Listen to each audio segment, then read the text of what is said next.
defensive style with Game & Watch. I'm going to say it right now. Y'all do not sleep on this DK.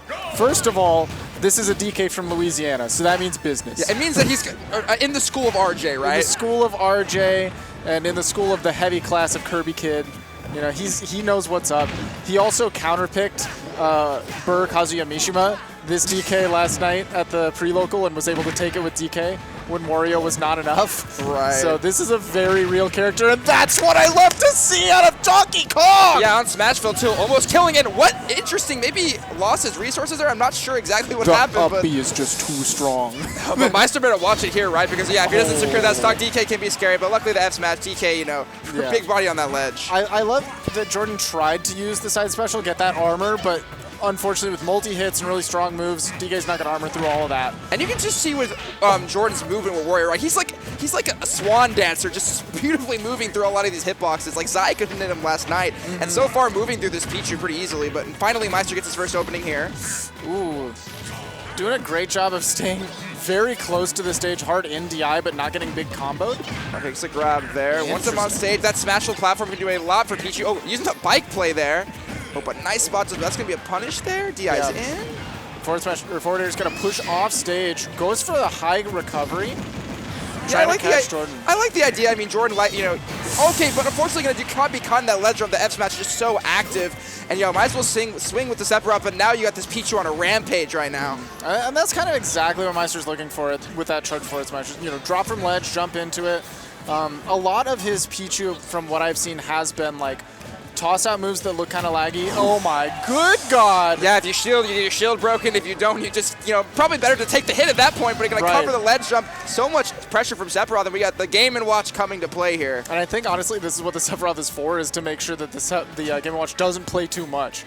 Gotta have this big old sword. Great use of the crouch there to duck under the back air. That crouch is going to be so important in this matchup, right? Because things like F-tilt, things like, you know, that's going to be a really good tool for Sephiroth. It's going to be kind of invalidated by the Game & Watch crouch. Right. You have long hitboxes, but they're all very skinny and precise, and Game & Watch makes it really difficult to land those. Yeah, and Sephiroth's such a big body. Chef is just going to be so hard to get around, and Maister, known for these juggles, is continuing here. But Jordan gets out, but going to be right into up smash. It does not even land a hit on that Maister Game & Watch. Yeah, great call with the up smash there. As soon as we saw the full hop out of Jordan, he's ready to punish him for either empty landing, which it looks like he was going for, or a landing nair, which, you know, a lot of Sephiroths would have gone for in that scenario.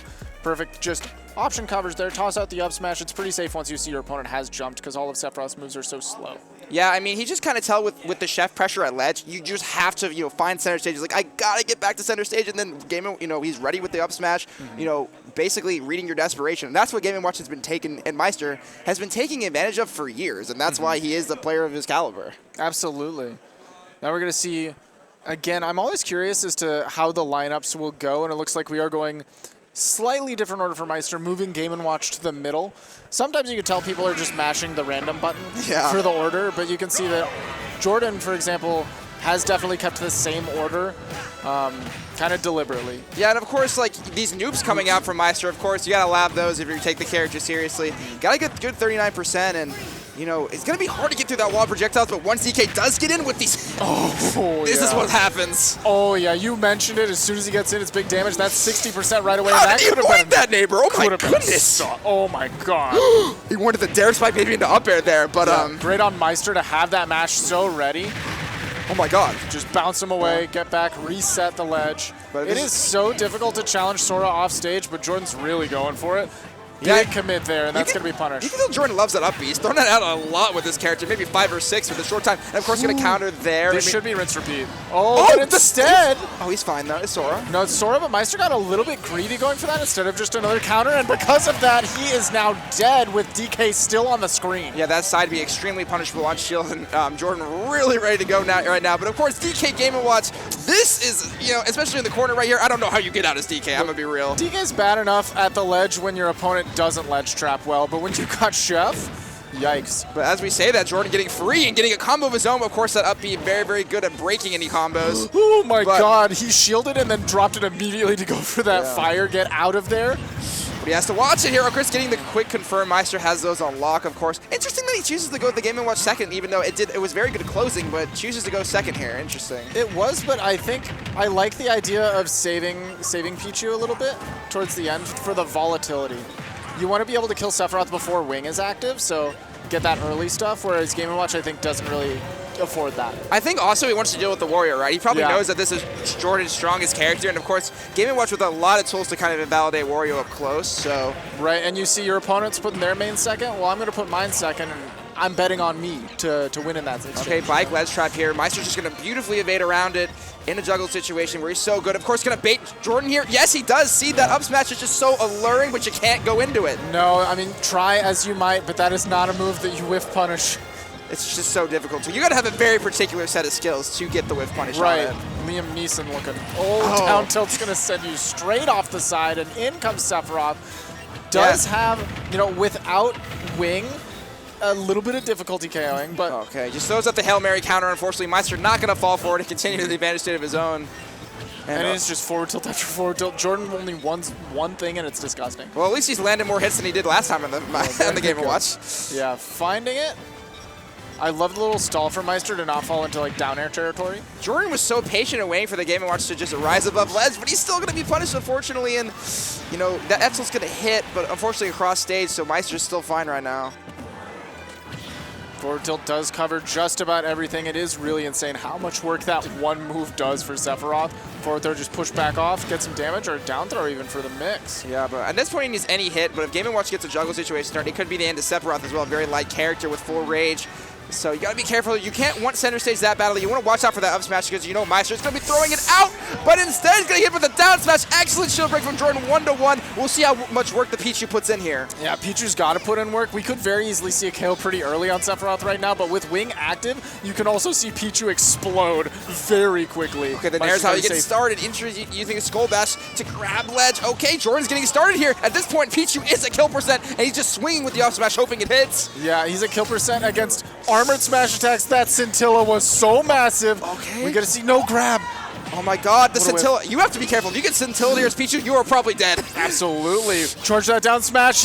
How did he get through all of that? I'm not sure. He teleported right by that sword. It's so scary. Jordan just throwing out these smash attacks. That this little rat might be in trouble. Yeah, we are down to a terrifying situation. Scintilla all the way across stage, barely doesn't care. Oh! He went for the scintilla, but he just didn't get it out in time. Down smash is absolutely gonna do it though. Maister clutching up in the last moments. He reacted to that Skull Bash so well. He reacted to it. He was ready for the tech. He even had that failsafe going. But Maister was ready for the panic on defense. Caught that roll, gave him that that better player moment. Yeah, so best of 5 for Top 32? Honestly, I do not. Yes, it looks like we are best of 5. Excellent. So, yeah, I mean, Jordan definitely had that in a lot of ways. The momentum was rising for his end because once the Game & Watch was slain, you definitely know you can do it, right? Obviously, Maister not quite as adapted with the other characters, so his confidence was rising. He was making the right plays, but at the end of the day, interesting. Ooh. He's taking the Wario out of play entirely. In favor of Ike, he wants the better swords. He wants sword matchup for this. Now, this is a gamble, neighbor. This is a gamble. I mean, Jesus. Yeah, I mean, he does do very well into Pichu. And even against Game & Watch, it's kind of one of Game & Watch is notoriously one of his worst matchups. You can space him out with that giant sword, get early confirms on him. So, yeah, I think it's all about just trying to match the Game & Watch with, multiple characters. Is a strategy here. Right, you need to have a couple of answers for that big boy.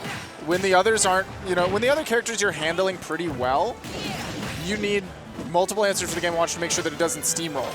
Yeah, exactly. Okay, getting the downer, almost gets the up air confirmed. This DK's been very adept with the Sora, but okay, this is where it's really, really hard for DK because there's just so many projectiles being thrown at you in the corner.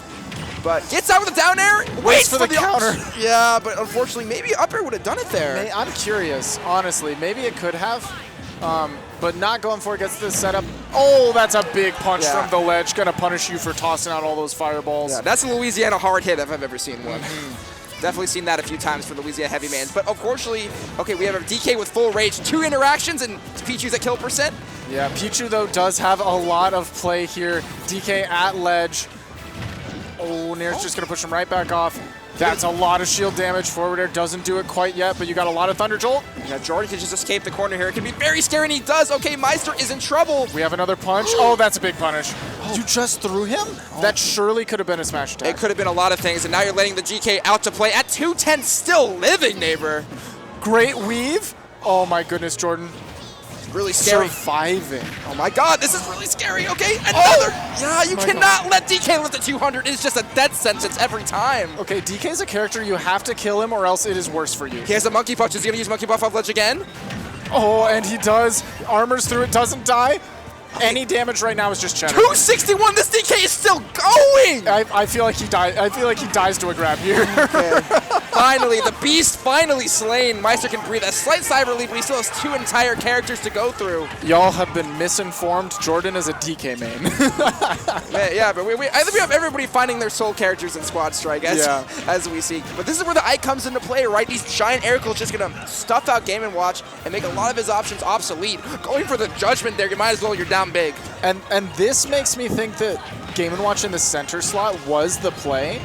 And that's why Jordan wanted 2 swords to back it up, because if DK can put in all that work, put you down to the Game & Watch, and now you have 2 sword counters, this was a great play by Jordan. And the Ike is just putting in massive work. These disjoints just proving to be really problematic for Maister in the corner. And gonna get that F-tilt to the Ike, putting in major work, dropping his main for Ike. The gamble paid off, at least for now. 100% what he needed to do was bring more answers for the Game & Watch and just have the DK stick around. The fact that Game & Watch wasn't that center slot meant that he had free reign, and as long as he didn't die, he was putting in work. If I'm Maister here, I think you deal with the DK by putting Game & Watch first. Honestly, that might be it.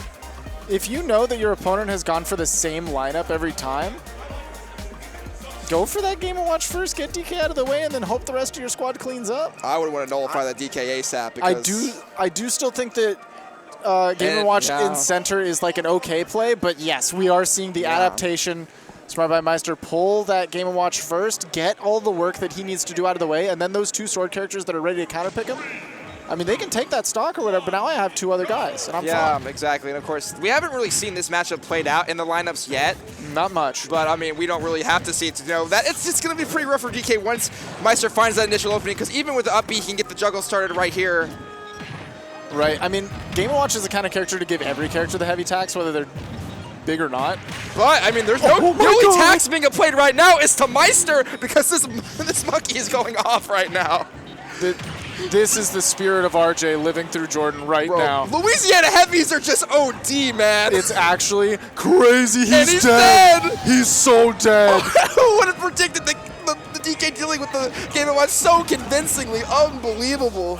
Jordan chilling at 65. This could be big for Maister. Gets the downer, but no follow-up, no reset, and he's just staring at him. Okay, this time Maister, obviously, he did a lot of options with Pichu last game to not close out the stocks. Yeah. Nice tech in there, just going to max out his survivability right now. I think Meister's neutral with his Pichu is very solid, but he does not take certain opportunities that you know that he would as a Pichu main. Oh my god, down air on the tech smashable platform. That is so dangerous. That actually reads the air dodge down, but gosh. Yeah, but like you said, he's kind of playing that conservative Game & Watch approach to Pichu, which isn't really great. Oh, he does tech it. But can he get the ledge trap? Oh my god, 177. That will finally do it. But man, if you live to 180 with DK, that is a W in his book. And now this matchup is also kind of difficult for Pichu in a lot of ways. That big sword and the kill power is just going to be really hard for Maister to just live through this. Pichu can apply a lot of pressure. If you get hit, it does hurt quite a bit. But I think the way that Maister is playing and has been playing, can't avoid, but great call by Jordan. Get that back air, push him down to the last character on the Sora. And I feel like the way that Sora likes to be more aerial and use that floaty nature, I think Ike is pretty solid into that. Yeah, exactly. I mean, he can really cover a lot of Sora's thoughts, but that counter is going to be very problematic, right? If he can call that a quick draw or an up B, it's definitely going to be an early death, but... Oh my god, is that it? Oh my god! Jordan reading the DI out and going for the up B immediately. Just how we say Maister was a bit too conservative, Jordan taking everything on that play. The complete opposite. Exactly. Tale of two paths right there. Exactly. You have the conservative path of, the reserved path that Maister walks, and then you have the greedy, avaricious Jordan. Man. Well, I mean, Maister played it right by putting the Game & Watch there, but after the Game & Watch there is just so soundly defeated, and you're the best representative in the world, it's just really hard to come back from that from a mental standpoint, right? It is. I mean, honestly, I just want to know what are we going to do about this Donkey Kong? If not Game & Watch, we're going to have to run it back that same strat. It is going to be Game & Watch first. You just have to take out the monkey immediately. Yeah, I mean, you can't let this guy give any team. If you let him get rolling, it's just really tough. And going to Battlefield, the juggles here, it's going to be really impressive once Maister does land one there, because the extenders are just nasty for Game & Watch. But Jordan's neutral has just been so on point, baiting these approaches from Maister and just suffering. I mean, one more combo, and Game & Watch is going to be in kill percent. Oh my god, great reaction to go for the up B out of the spot dodge there. Cancel real quick. I mean, this movement with DK is unbelievable. Like, he is really baiting Maister at every turn. But finally, okay, the up tilt is gonna before the bomb? eats out the bomb. That would have been great shield pressure for Maister. But instead, we've got a situation back to Nooch, put Maister off stage at the ledge. Oh, we see the punch! He up-beats through the, monkey punch on through, and another dominant, defeating the Game & Watch twice with Donkey Kong. Unbelievable. Still, 80% just about. We've got the rat to deal with, and this isn't bad for Pichu by any means, but the way that Meister's been playing it, it has not been easy to deal with Jordan's Donkey Kong. Okay. He waits for the air dodge, but no KO. DK's so fat. Yeah, it just gets, okay, and this is how, it's amazing how elusive Jordan's just getting to center stage at East. Meister cannot keep DK in the corner, and if you let DK play the game, this is what you get! Almost reached the air dodge down, finally gonna do it! Okay, Meister think he's lucky stars. Even, but now in comes the Ike, and like you mentioned, he hits like a truck against Pichu. Can end stock so early, didn't go for the up air, just went for the damage. Oh my god, okay, Eruption here on the quick draw is the most two-frameable character in the game, but does not get it. Can Meister find a combo here to start something? Multiple parries. You know, Jordan is ready for these Thunder Jolts, taking a lot of damage off of this one interaction. Great by Meister, picking up so much. All right, this is the most work that Pichu has done all set long, finally picking up some momentum. One more hit and he's dead, but he's playing this a little better now, avoiding these giant high hitboxes, just slowly waiting for that opening. It has been real difficult for Jordan to find a back air, find an up tilt up air. Oh my goodness, that's a big gamble, but no punish. Okay, gets the tail hit of Thunder. Not going to do much, but still, Meister's done a good job of just keeping the psych out generally. Back air set knockback, not going to kill. Covers this quick draw in. Oh, really high quick draw, and that's just going to slap Pichu, not do the KO. Oh my god, Jordan going for it all in that fair, but that quick draw. Forward tilt is going to catch the neutral get up. Now it's Sora. Okay, and now we have Square Enix Cannon to decide this game 5. Are you able to defeat the final boss, Meister? It is Sephiroth time. I wasn't able to as a 12-year-old. Let's see. I definitely wasn't able to as a 12. My first experience with Kingdom Hearts was my friend trying to get me to play this boss fight because he thought I was good at video games. Oh my gosh. So far though. Okay, Jordan getting early. That's it. Getting the tech chase on the platform. There's so much pressure being applied. This, of course, is one of Sora's worst matchups, not only canonically, but in the game. Okay, nice. Okay. Lots of fire making it difficult for Jordan to get in. That's a big punish on dash attack. Just toss him off stage. Oh, the down smash, but luckily the side B is going to interrupt at the perfect time. Oh no, catch on the up smash would have been big, but instead, back air spin him off stage, and that's a skewer! And that's Jordan taking it over Meister, moving on in the bracket. Winner's side.